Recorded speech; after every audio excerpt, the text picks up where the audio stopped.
Film की शुरुआत में हम देखते हैं कि एक आदमी जिसका नाम इश है वो जंगल के बीच में रहता है। वो एक बायोलॉजिस्ट है और अपने रिसर्च की वजह से शहर से बहुत दूर जंगल में रह रहा है। एक दिन रिसर्च के दौरान उसे जंगल का एक जहरीला सांप काट लेता है। वो बहुत घबरा जाता है और उसका फोन भी नीचे गिर जाता है। अब वो किसी को मदद के लिए कॉल नहीं कर पाता। उसने खुद ही अपना जहर निकालने की कोशिश की और हाथ को काट लिया, लेकिन इसका कोई असर नहीं हुआ। घर जाकर भी उसने हाथ काटा, लेकिन अब देर हो चुकी थी। जहर उसके शरीर में फैल रहा था और उसे अजीब अजीब हेलुसिनेशंस होने लगे। वो कई दिनों तक ऐसे ही पड़ा रहा। एक दिन वहाँ कई साइंटिस्ट्स आए उसे ले जाने के लिए। इस बात का उसे थोड़ा होश था, वो अभी जिंदा था, लेकिन उसके शरीर में कोई ताकत नहीं थी। उसने हिम्मत करके इन लोगों को आवाज देने की कोशिश की, लेकिन आवाज नहीं निकल पाई। और ऐसे ही सब लोग वहाँ से चले गए, ये सोचकर कि इश यहाँ नहीं है। सीन कट होता है और कुछ दिन बाद का सीन दिखाया जाता है। उसके हाथ का जो कट था उससे जहर बाहर निकल गया था और थोड़ा बहुत जहर जो दिमाग तक गया था अब ठीक हो रहा था। बस उसे थोड़े हेल्यूसिनेशंस आ रहे थे। होश में आते ही उसने तुरंत शहर के हॉस्पिटल जाने का फैसला किया। उसने अपनी कार साफ की और शहर की तरफ निकल पड़ा, लेकिन एक अजीब बात उसने देखी कि सड़कों पर कोई कार नहीं थी। और जब वो शहर पहुंचा तो वहाँ कोई हलचल नहीं थी। उसे एक भी जिंदा इंसान दिखाई नहीं दिया। सारी बिल्डिंग्स खाली पड़ी थी। ये देखकर वो घबरा गया। यहाँ एक पैंडेमिक फैल चुका था। ये पैंडेमिक इतना खतरनाक था कि कुछ ही दिनों में पूरी पॉपुलेशन को खत्म कर दिया। इश बायोलॉजिस्ट था। उसने समझा कि वो कई दिनों तक पॉपुलेशन से दूर रहा, इसीलिए ये बीमारी उस पर अटैक नहीं कर पाई और वो बच गया। अब तो पॉपुलेशन ही खत्म हो चुकी थी। मतलब यहाँ कोई गवर्नमेंट नहीं थी और किसी चीज का कोई मालिक भी नहीं था। इश को तुरंत अपने पेरेंट्स का ख्याल आया। कार चलाते हुए जब वो घर पहुंचा तो देखा कि उसके पेरेंट्स कई दिनों से मरे पड़े थे और उनके बॉडीज की हालत भी बहुत बुरी हो चुकी थी। लेकिन फिर उसने हिम्मत की और घर के बाहर कब्र खोदकर उन्हें दफना दिया। इसके बाद भी उसने पूरा शहर देख डाला, कोई और सर्वाइवर जिंदा नहीं था। ये सोचकर उसने दूसरे शहर जाने का फैसला किया। उसने लास वेगस जाने का प्लान बनाया। कुछ जरूरी सामान और एक गन लेकर वो निकल पड़ा, लेकिन जो ब्रिज लास वेगस जाता था वो भी सील्ड था। वो बहुत गुस्से में आया और लंबा रास्ता लिया। जैसे ही वो लास वेगस पहुंचा देखा कि यहाँ भी सब लोग मर चुके थे। मॉल्स, बड़े होटल्स, कैसीनो सब खाली पड़े थे। थककर वो एक होटल में चला गया। उसने वहाँ रात बिताई और महंगी चीजों का मजा लिया, क्योंकि अब सब चीजें उसके लिए फ्री थी। उसे उम्मीद ही नहीं थी कि अब कोई मिलेगा, लेकिन अगली रात उसे दो लोग मिले। ये दोनों भी बीमारी से बच गए थे। लड़की ने अपनी दुख भरी कहानी सुनाई कि उसने अपने परिवार को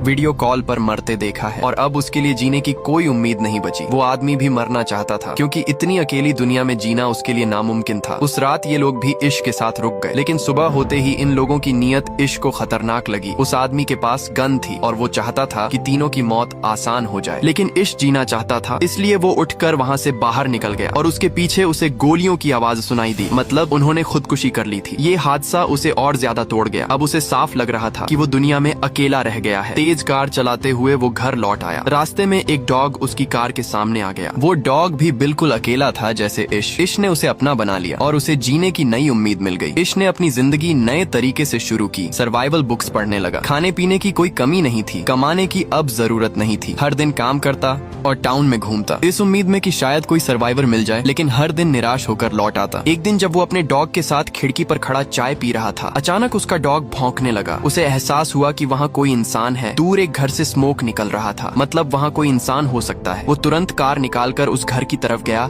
जहाँ स्मोक था। खुशकिस्मती से वहाँ एक लड़की थी। उसे देखकर वो लड़की डर गई, लेकिन इश ने उसे यकीन दिलाया कि वो उसे नुकसान पहुंचाने नहीं आया। वो भी अकेला इंसान है और किसी दूसरे सर्वाइवर को ढूंढ रहा है। ये सुनकर लड़की ने उसे अपने घर आने की इजाजत दी। लड़की का नाम एमा था। बातचीत से हमें पता चलता है कि पेंडेमिक को लगभग 1 साल हो चुका है। एमा और इश ने पूरे साल में अपने अलावा कोई सर्वाइवर नहीं देखा। उन्हें बहुत खुशी थी कि उन्हें कोई और सर्वाइवर मिल गया, वरना अकेले रहना बहुत मुश्किल था। वो डिप्रेशन में जा रहे थे, क्योंकि इंसान का समाज में रहना जरूरी है। अकेले रहकर उनका मेंटल स्टेट बहुत बुरा हो रहा था। उन्होंने फैसला किया कि वो दोनों साथ में इश के घर में रहेंगे, क्योंकि इश का घर जनरल स्टोर के करीब था जहां फूड सप्लाईज पड़ी थी और इश ने अपने घर में बहुत सारा सामान भी जमा कर रखा था, जिससे उनका रहना आसान हो गया। एमा भी अब इश के घर आ गई। दोनों ने जब साथ रहना शुरू किया तो उनकी जिंदगी पहले से बेहतर हो गई। एमा इश का बहुत साथ देती थी। वो इश की अपीयरेंस ठीक करती और दोनों मिलकर घर का रेनोवेशन भी करने लगे, क्योंकि पूरे साल इश ने अपने घर पर ध्यान नहीं दिया था। दोनों हर सुबह उठकर साथ में काम करते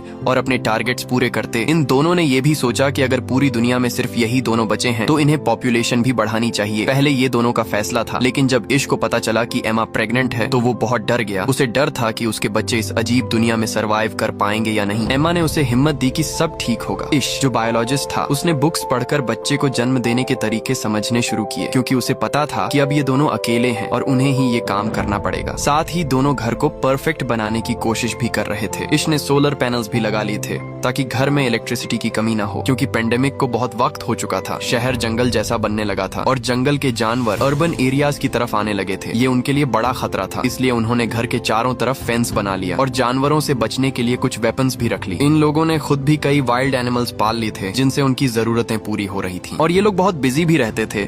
इंसानों की गैर मौजूदगी में पूरा इलाका हरा भरा हो गया था और यहाँ की हवा भी बहुत साफ थी। उनकी सेहत भी बहुत अच्छी हो गई थी। उनकी जिंदगी किसी हद तक परफेक्ट हो गई थी। लेकिन फिर एक दिन उन्हें एक और बड़ी प्रॉब्लम का सामना करना पड़ा। पता नहीं कहाँ से अनगिनत चूहे शहर में आ गए। उन्हें देखकर इश बहुत पैनिक हो गया। इन चूहों को घर से दूर रखने के लिए इश ने अपने घर के एयर गेट्स में आग लगाई, लेकिन ये सिर्फ एक रात काम आया। एमा ने उसे कहा कि हम इसका भी सोल्यूशन निकालेंगे। सुबह होते ही इश घर से बाहर निकला। उसने आसपास कई कैट्स छोड़ दी। कैट्स ने इन चूहों को खाना शुरू कर दिया और आखिरकार ये प्रॉब्लम भी खत्म हो गई। आखिरकार वो दिन भी आ गया जब एमा को बच्चा पैदा करना था। इश ने खुद ये काम संभाला और हमें दिखाया जाता है कि उनकी एक बहुत प्यारी बेटी हुई। ये देखकर दोनों बहुत खुश हुए। उन्हें जीने की नई उम्मीद मिल गई। इसके बाद ये लोग सड़कों पर गए और अपने घर का एड्रेस लिख दिया, इस उम्मीद में कि अगर कोई सर्वाइवर यहाँ आए तो वो उनके घर पहुँच सके खाने और पानी के लिए। 6 साल बाद इश किसी काम से जंगल जा रहा था कि अचानक उसकी कार के सामने एक जंगली जानवर आ गया। डरकर इश बाहर आया और उस जानवर को देखा। वो अभी जिंदा था लेकिन बहुत दर्द में था, इसलिए इश ने उसकी तकलीफ आसान करने के लिए उसे गोली मार दी और मार दिया। दूर से ये सब एक लड़की देख रही थी। गन की आवाज सुनकर वो डर गई और भागकर जंगल में चली गई। इश ने भी उसे भागते हुए देखा और तुरंत उसके पीछे दौड़ा ताकि उसे पकड़ सके। इस लड़की को लगा कि इश उसे नुकसान पहुंचाएगा, लेकिन इश वैसा नहीं था। वो खुद भी सर्वाइवर्स की तलाश कर रहा था। जब उसने इस भूखी लड़की को एप्पल खाने के लिए दिया तो लड़की को समझ आया कि इश बुरा इंसान नहीं है। इश उसे अपने घर ले जाना चाहता था, लेकिन वो लड़की कार में उसके साथ नहीं बैठी बल्कि पीछे वाले ट्रंक में बैठ गई। घर लौटकर देखा गया कि लड़की ट्रंक से बाहर आने के लिए तैयार ही नहीं थी। घर में हमने देखा कि इतने सालों में इश और एमा के 2 बच्चे हो चुके थे और अब उनका तीसरा बच्चा होने वाला था। उन्होंने टाउन में हर जगह अपना एड्रेस लिखा हुआ था और उसी एड्रेस को देखकर 2 और सर्वाइवर्स उनके पास रहने आ गए थे, जिनका नाम था जॉर्ज और मरीना। और अब 1 साल से ये दोनों इश और एमा के साथ रह रहे थे, क्योंकि यहाँ किसी चीज की कमी नहीं थी। खैर, अब इश जंगल से लड़की को भी ले आया था, लेकिन वो लड़की अभी तक ट्रक से नहीं निकली थी। उसने पूरी रात ट्रक में ही गुजारी। सुबह मरीना उसे खाना देने आई तो लड़की डर गई और खाना फेंक दिया। फिर मरीना ने उसे समझाया और अपनी कहानी सुनाई। उसने बताया कि वो और जॉर्ज कई महीनों से इस अकेली दुनिया में भटक रहे थे। फिर उन्हें इश और एमा का एड्रेस मिला और वो इनके साथ रहने लगे। उसने ये भी कहा कि ये दोनों बहुत अच्छे लोग हैं और यहाँ किसी चीज की कमी नहीं है। उसकी बातें सुनकर लड़की थोड़ा शांत हुई और उनसे मिलने जुलने लगी। लेकिन अजीब ये था कि लड़की अब तक ज्यादा बोली ही नहीं थी और न ही उसने अपना नाम बताया था। एक दिन मरीना ने उसका सामान देखा तो उसमें अजीब और गरीब ड्राइंग्स थीं। साथ ही उसे एक लेटर मिला जिसमें उस बच्चे का नाम लिखा था। उस लेटर में लिखा था कि पेंडेमिक के दौरान उसके पिता ने उसका अब्यूज किया, जिसकी वजह से अब वो हर इंसान के सामने अपने आप को बेच देती है। ये लेटर उसकी माँ ने लिखा था, जिसमें उसने लिखा था कि जब वो मर जाएगी तो जो भी इसे पाए वो इसका ख्याल रखे। ये जानकर सब लोग ईवी का और भी ज्यादा ख्याल रखने लगे। उसी रात एमा ने तीसरे बच्चे को जन्म दिया, जिससे सब लोग बहुत खुश हो गए। 1 साल ऐसे ही बीत गया। एक दिन उन्हें खबर मिली कि उनके इलाके में कोई आया है। सब डर गए। छोटे बच्चों को अंदर भेज दिया गया और सारे बड़े लोग गन्स लेकर बाहर निकले, ये देखने की कौन आया है। उन्हें पता चला कि ये सर्वाइवर्स का एक ग्रुप था जिसमें 4 लोग थे। ये लोग भी इश और एमा का एड्रेस देखकर आए थे। इनमें से एक डॉक्टर थी, मौली। उसने बताया कि इतने सालों में उसे सिर्फ ये 4 जिंदा लोग मिले हैं और अब वो पहली बार इश के परिवार से मिल रही है। उनके चेहरे और बातें साफ दिखा रही थीं कि वो किसी को नुकसान नहीं पहुंचाएंगे, इसलिए इश और एमा ने भी उन्हें अपने परिवार में शामिल कर लिया। वैसे भी यहाँ किसी चीज की कमी नहीं थी। अब सब मिलकर एक बड़ा सोसाइटी बना सकते थे। इश ने इन नए लोगों को सर्वाइवल के रूल्स समझाए कि हमेशा अपने वेपन साथ रखना है, क्योंकि अब ये दुनिया जंगल जैसी हो गई है। कभी भी जंगली जानवर सामने आ सकते हैं। जब भी सप्लाईज लेने बाहर जाना हो तो हमेशा ग्रुप में जाना होगा, वरना कोई भी जंगली जानवर या और खतरा उन्हें नुकसान पहुँचा सकता है। ये सारे रूल्स बताने के बाद सब सप्लाईज लेने बाहर गए। मौली जो डॉक्टर थी वो मॉल और हॉस्पिटल से बहुत सारी सारी चीजें लेकर आई जो उनकी कम्युनिटी के काम आ सकती थी और जिनसे सबका इलाज हो सकता था। साल ऐसे ही बीतते गए और हमें पता चलता है कि इस पूरे ग्रुप में अब बहुत सारे बच्चे हो गए थे, बाकी कपल्स के भी बच्चे हो गए थे। अब उनकी कम्युनिटी बढ़ रही थी। इश अपने बच्चों को पढ़ाता था और उन्हें बताता था कि पहले कम्युनिटीज कैसी होती थी, इंसान कैसे सरवाइव करता था। वो उन्हें सिखाता था ताकि आगे चलकर उन्हें कोई मुश्किल न हो। उनकी जिंदगी सामान्य तरीके से चल रही थी। घर के चारों तरफ पूरा जंगल था और एक दिन उसी जंगल से एक बहुत बड़ा लायन उनके घर में घुस आया। शुक्र था कि सही समय पर इश की नजर उस पर पड़ गई। इश बच्चों को बचाने वहां पहुंचा, लेकिन लायन ने उस पर हमला कर दिया। इससे पहले कि बाकी लोग कुछ कर पाते, लायन ने उसे बुरी तरह घायल कर दिया। ये देखकर सब घबरा गए। जब सब वहां पहुंचे तो लायन वहां से भाग गया। एमा ने इश की हालत देखकर गुस्से में गन उठाई और जंगल में जाकर उस लायन को मार डाला। वक्त रहते सबने मिलकर मोली की मदद से इश की जान बचा ली और फिर उसका इलाज शुरू हुआ। कई हफ्तों के बाद इश पहले जैसा ठीक हो गया। अब 17 साल बीत चुके थे। सबके बच्चे अब जवान हो गए थे। हमें पता चलता है कि इतने सालों बाद इश की सबसे बड़ी बेटी हैदर अपने ग्रुप के एक लड़के के करीब आने लगी। उनकी दोस्ती बहुत गहरी हो गई थी और किसी को उनकी दोस्ती पर ऐतराज नहीं था, क्योंकि अब तो इन्हें आपस में रिश्ते बनाने ही थे। हैदर और वो लड़का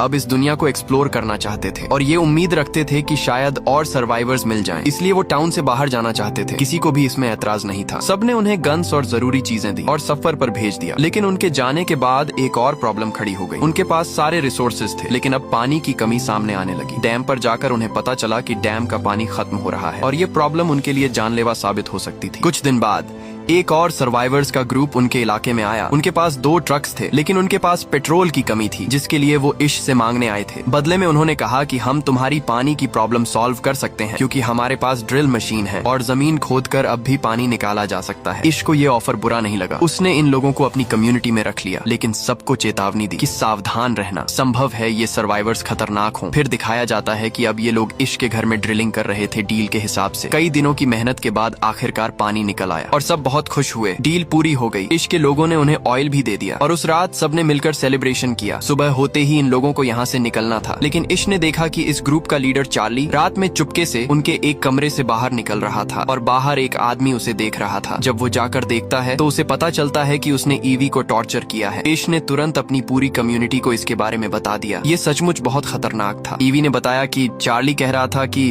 अब वो यहाँ से कहीं नहीं जाएगा, क्योंकि यहाँ बहुत सारे सप्लाईज हैं और उसके पास बहुत सारे गन्स भी हैं। ये सुनकर सब डर गए और इश को लगा कि अब उसे चार्ली को मार देना चाहिए। अगर वो चार्ली को नहीं मारेगा तो चार्ली पूरी कम्युनिटी को खत्म कर देगा, जिसे इतने सालों बाद बनाया गया है। सब चार्ली को मारने का इंतजार कर रहे थे, लेकिन कुछ लोगों ने कहा कि इस दुनिया में वैसे ही बहुत कम लोग बचे हैं। अगर हम चार्ली को मार देंगे तो पॉपुलेशन और भी कम हो जाएगी। तब इश ने कहा कि अगर हमने चार्ली को नहीं मारा तो हम सब भी मर जाएंगे। फिर सबने एक प्लान बनाया और बाहर जाकर चार्ली को चारों तरफ से घेर लिया। चार्ली कुछ कह पाता उससे पहले इश ने हथौड़े से उसकी जान ले ली और उसे दफना दिया। ये सब करने के बाद इश को बहुत बुरा लग रहा था। उसने पहली बार अपनी सर्वाइवल के लिए किसी को मारा था। वो जानता था कि ये गलत नहीं है। उसने ये सब अपनी कम्युनिटी को बचाने के लिए किया। फिर भी उसका मन दुखी था। सुबह होते ही इश और सबने चार्ली की ग्रुप को बताया कि उन्होंने उनके लीडर चार्ली को मार दिया है, क्योंकि उसने उनकी कम्युनिटी की एक लड़की को टॉर्चर किया था। चार्ली की मौत सुनकर उसका पूरा ग्रुप दुखी नहीं हुआ, बल्कि कुछ लोगों ने कहा कि चार्ली ने लीडर बनकर बहुत फायदा उठाया था। वो अपनी ग्रुप की लड़कियों को भी टॉर्चर करता था, इसलिए सब चार्ली की मौत से खुश थे, सिवाय उसके दोस्त के, जिसने बहुत गुस्से में चिल्लाकर विरोध किया। इश ने अब चार्ली के पूरे ग्रुप से कहा कि हमें किसी से दुश्मनी नहीं है, तुम सब यहाँ शांति से रह सकते हो, लेकिन ये लड़का नहीं, क्योंकि इसमें भी मुझे चार्ली जैसी ही गंध आ रही है। ये हमारे लिए खतरा बन सकता है। बाकियों की राय भी यही थी। सज्जा के तौर पर उन्होंने चार्ली के दोस्त को अपनी कम्युनिटी से बाहर निकाल दिया। शुरू में वो लड़का भाग निकला, लेकिन बाद में समझ गया कि वो अकेला बाहर सरवाइव नहीं कर पाएगा, इसलिए वो वापस आया। लेकिन इश ने अपनी कम्युनिटी की सिक्योरिटी के लिए उसे वापस स्वीकार नहीं किया। ये दिखाया गया कि कम्युनिटी के सारे बच्चे पुराने रिसर्च से एक प्लेन बनाने की कोशिश कर रहे थे। उन्हें यकीन था कि कुछ ही दिनों में वो प्लेन तैयार कर लेंगे, लेकिन उससे पहले उनकी कम्युनिटी को एक और बड़ी समस्या का सामना करना पड़ा। कई लोग उसी वायरस से इन्फेक्ट हो गए जो 20 साल पहले फैला था। अब तक सारे सर्वाइवर्स इम्यून थे। मॉली के पास बहुत सारी मेडिसिन थी जिनसे उसने सबका इलाज किया, लेकिन इश का बेटा बहुत बुरी तरह बीमार हो गया। उसकी हालत बहुत खराब थी, जिससे पूरी कम्युनिटी टूट सी गई। इसी बीच इश की बड़ी बेटी हैदर अकेली घर वापस आई। वो रो रही थी। सबने उससे उसके पार्टनर के बारे में पूछा। रोते हुए उसने बताया कि जब वो दोनों जर्नी पर निकले थे तो उन्होंने बहुत सारे सिटीज खोजे, सर्वाइवर्स ढूंढे, हर घर देखा, लेकिन कोई सर्वाइवर नहीं मिला। वो हर जगह अपने घर का एड्रेस लिखते जा रहे थे। फिर वो एक जगह पहुंचे जहां उन्हें जंगल में एक आदमी मिला। उस आदमी ने हैदर के पार्टनर को मार दिया। उसने कहा कि ये चार्ली का बदला है। यानी साफ था कि वो वही आदमी था जिसे इश ने अपनी कम्युनिटी से निकाला था। हेदर ने कहा, मैं अपनी जान बचाने के लिए क्या करती, मैंने भी उसे मार दिया और फिर जल्दी से अपने घर लौट आई। ये सुनकर सब बहुत दुखी हो गए। अभी वो इस गम से निकले भी नहीं थे कि इश का दूसरा बेटा भी मर गया। मामला यही नहीं रुका। इश के बेटे की मौत के बाद और 3 मेंबर्स की मौत हो गई। इस हादसे से इश पूरी तरह टूट गया। अब वो इस दुनिया में जीना ही नहीं चाहता था। वो सब छोड़ देना चाहता था, लेकिन एमा ने उसका साथ दिया। जैसे पहले जब वो दोनों अकेले थे, एमा ने कहा, देखो जब हमें कोई नहीं मिला था तब हमने दोनों ने साथ मिलकर जिंदगी शुरू की थी और आज हम इतने बड़े ग्रुप बन गए हैं। हमें इस दुनिया को आगे बढ़ाना है। अगर तुम ऐसे हार मान लोगे तो ग्रुप के बच्चों को कौन सिखाएगा। ये सुनकर इश को थोड़ा हौसला मिला। वो पहाड़ पर सनराइज देखने गया। वो सनराइज पुराने वर्ल्ड के सनराइज से अलग था। पहले नेचर के कलर्स फीके लगते थे, अब सब कुछ फ्रेश लग रहा था। ये देखकर